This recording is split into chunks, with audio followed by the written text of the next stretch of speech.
Good morning from Palm Springs Stadium in beautiful Palm Springs, California.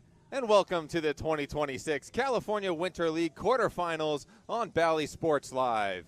Today it's the top seed in the American Division going against the fourth seed. It's the Washington Blue Sox squaring off with the Palm Springs Chill and win or go home playoff baseball. Welcome into the press box. I'm Zach Durham, sitting here with Patrick McCall. And what a matchup we have here. It all starts with the Washington Blue Sox, arguably the most complete team in the entire CWL.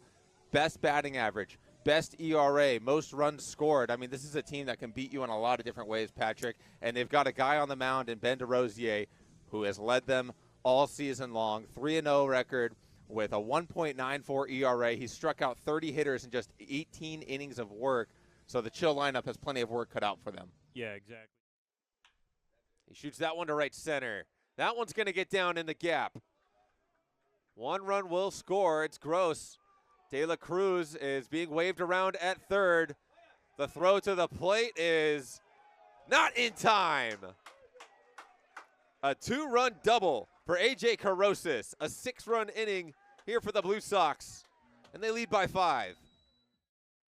Nico Guerra, one of the best batting averages across the CWL. It actually was a lot higher than it was before the playoffs began. He's been slumping of late, but that's a good way to get out of it. Unfortunately, it goes right into a diving Eli Savitz glove, who saves his team a couple of runs.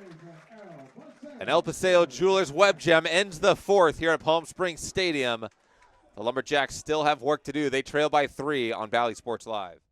Stayed up for the right fielder there. Jack Halloran swings at the first pitch and drives one to dead center field. Looking back is Selinsky. That one's over the wall. A solo shot for Jack Halloran, and the Bombers lead 1-0. In this North Stars lineup, Selinsky, Sudo, Takeuchi, and Nathaniel Lai, all tough power bats in the right-handed batter's box.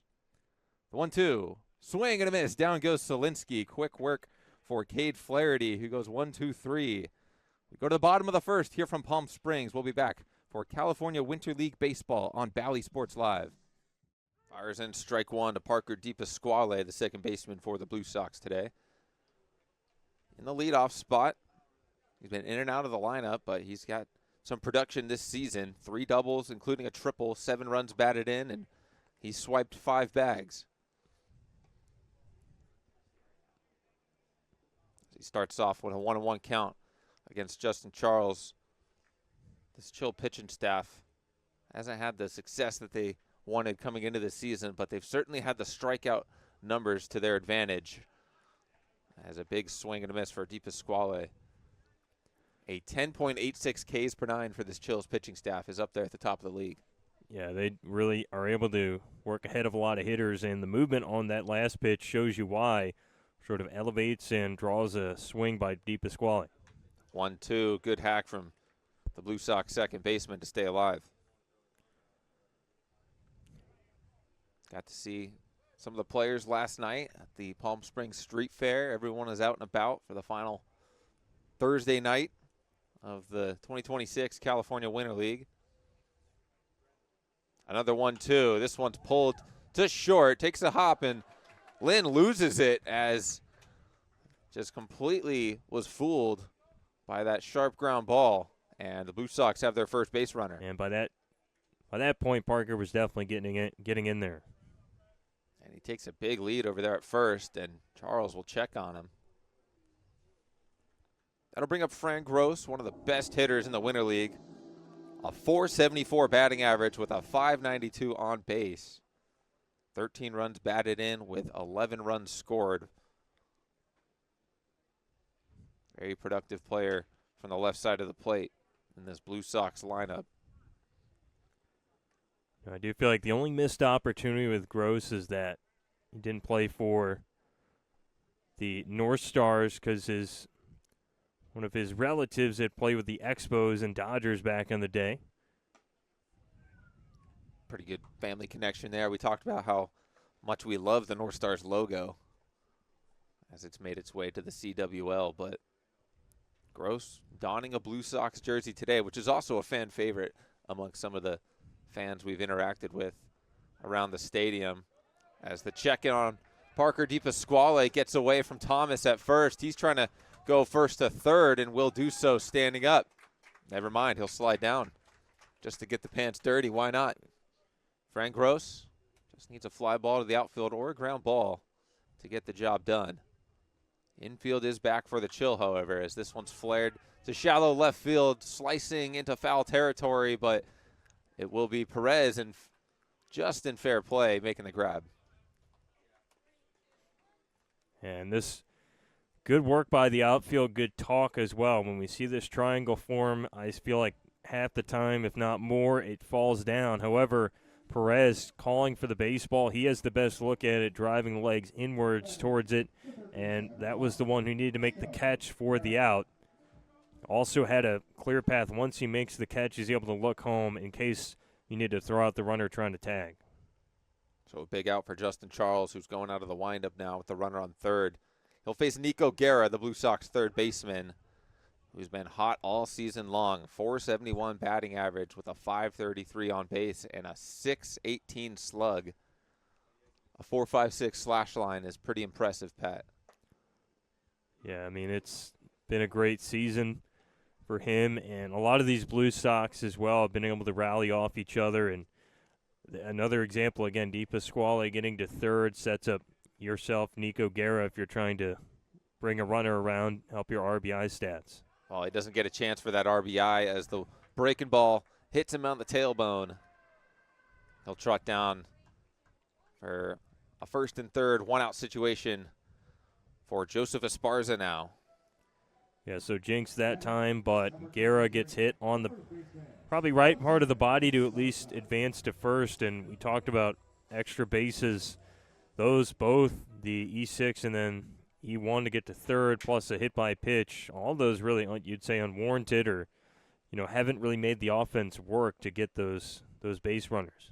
Well, now the double play ball is set up for the Chill infield as Charles, his first pitch to Esparza misses up and away. Esparza quietly putting together a very good season here in Palm Springs. 2 home runs with 5 doubles. He's driven in 15 runs. Gets out of the way of that, but Leibel can't squeeze it. Di Pasquale hangs on at third, but it allows Guerra to get into scoring position himself. Yeah, this ball gets behind your catcher in Leibel, and it was a situation where that one definitely wouldn't put on Charles, but again, with the deep backstop, those runners are almost always going to advance. Probably lucky that Di Pasquale wasn't able to come home from third. So it's a 2-0 count now. To Esparza, the infield comes in for the Chill. Breaking ball, stays away.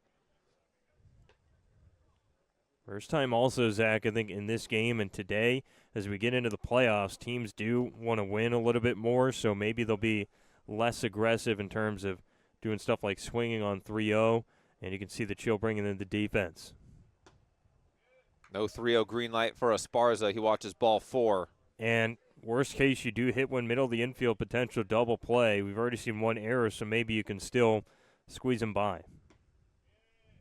Ball 1 to Logan Reese, who has ticked that batting average just north of 300.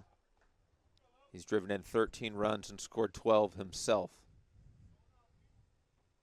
Got an opportunity to drive in a few more here.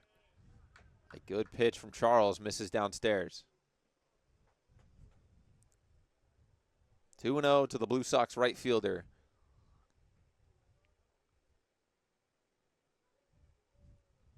Reese watches strike 1 on the black. Perfect spot for Charles to get back into the count. Reese is still ahead. 2-1, big swing and a miss. Perfect pitch off of that fastball. Yeah, it was beautifully executed. Working away from the hitter. Would think we could see more of an elevated pitch here too, not trying to throw it in the dirt and cause a pass ball. The 2-2, another breaking ball. Good adjustment at the plate from Reese as Charles is tunneling really well on the mound. Yeah, that was actually a great swing by Reese to foul it off. Wasn't expecting that breaking pitch, but he found it, located, and survives for another. Charles takes a deep breath, goes through the windup once more. Another 2-2. This one's ripped into right center. That one's going to get down. 1 run will score. Peterson's waving Guerra around third. It's a 2-run single for Logan Reese, and the Blue Sox are up 2-0 early.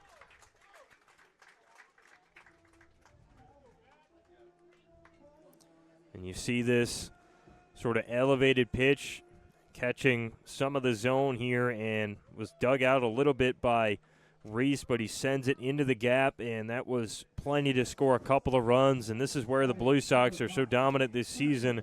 They had kind of gotten some guys on and whatever other means they had to, and then finally get a chance to hit they do and crack you for multiple runs. Logan Reese stays hot. First hit of the ball game, drives in 2, as now it's Max Sampson with 2 aboard. Sampson's been one of the hottest hitters in the CWL as well. 2 hits in each of his last 5 of his last 7 games. Big swing and a miss there. He's knocked that batting average up to .421. But he knows how to work a count too. He's got 12 walks on the season. 1-1, good hack. Slices it straight back. Yeah, I believe that. Might have mentioned it earlier, Zach, but a big 7-1 power lead over in the bottom of the third. At least that was last updated about 15 minutes ago from Stephen Buxton.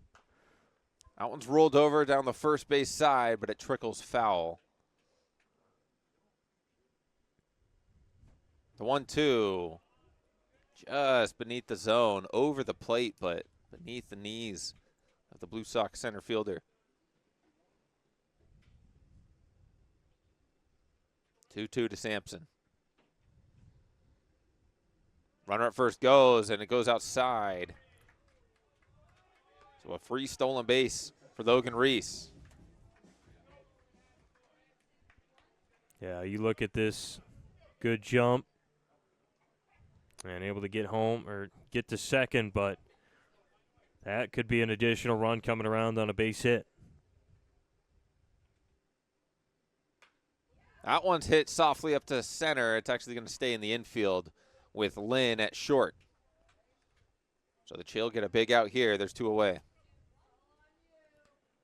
And that sort of sawed off the bat of Sampson.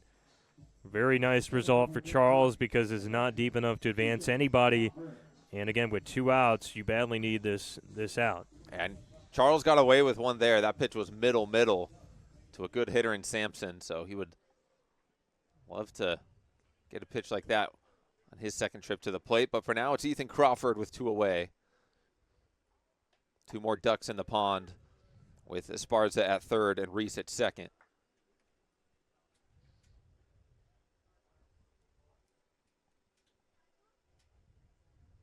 Charles trying to work himself out of a early jam by limiting the damage here. The 0-1's pulled down the line, but foul. Good snag by Moffitt, despite the ball not counting. Yeah, that was good play down there. We've seen him, it was the last game, I'm trying to think, against the Bombers, I believe it was, where he made a couple of incredible plays. Caught a line drive, also got dirty, a 360 throw to first. He can play really well over there. Chill 1 strike away from getting out of it. Here's an 0-2, a bending breaking ball that Crawford's able to hold back on. Good discipline. What I've seen so far from Charles is that all of his misses are competitive. They don't miss by much. They stay up, could potentially draw a swing. Yeah, he's got 2 or 3 pitches that he can throw for strikes. It's a big reason why he's up there in strikeouts for the CWL. He gets another one here against Crawford. But for this edition of California Winter League Baseball, we thank you for tuning into this broadcast. We thank Justin Reschke, the California Winter League GM, for spending some time with us here in the booth. And we hope to see you for some more California Winter League action on Bally Sports Live. Thank you for tuning in.